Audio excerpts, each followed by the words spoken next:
And the next thing I would like to show you guys is how to, I'm just looking for the script, how to add a new dimension to the data mart in this case. So just in case I want to start clean. Okay, it doesn't exist yet, so that's fine. Schema has been created. And what I'm going to do is I'm going to use this query as a source for the dimension. So it's called the dimension global context. And you can see in here, it will receive an ID column, full name, address, and a couple of fields. And then the only thing I need to do, I need to specify the target table, because the framework should know what the metadata is and what to expect in terms of data types and column names. And I need to create a store procedure, and this store procedure will hold a truncate load mechanism, just fairly straightforward.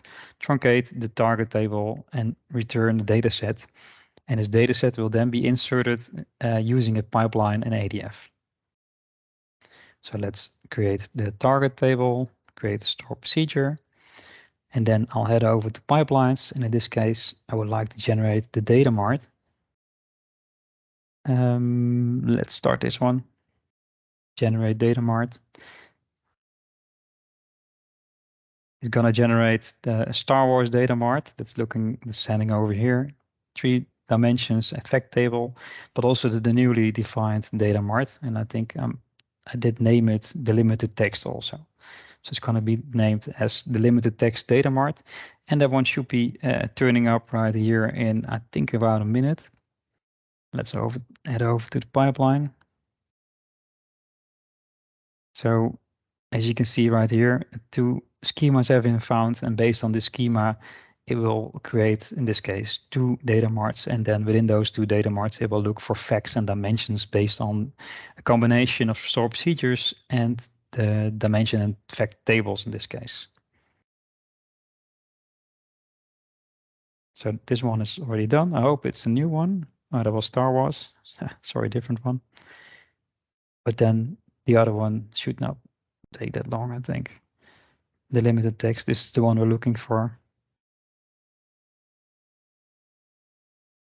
Let's give it a few seconds. But basically, this shows you what the data engineer is going to do. So he or she will pick up or write a source query, put it in a store procedure, and then create a sort of a target dummy table that we need to use for the metadata. And then, of course, you can tweak the target table within the metadata framework later on, adding a primary key, shifting data types and stuff like that. But it starts just plain simple, write a query, turn it into a store procedure, and create a target table. And then you just execute this pipeline and get a cup of coffee. It's taking, there it is.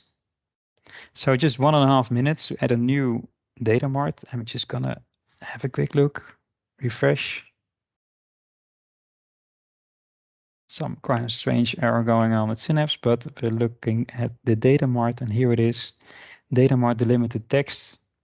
You can see it holds dimensions, of course, and within the dimensions pipeline, it executes the dim global context, and in this case, dim global context, including a sent email after an error, and of course, error logging that's been added to the framework.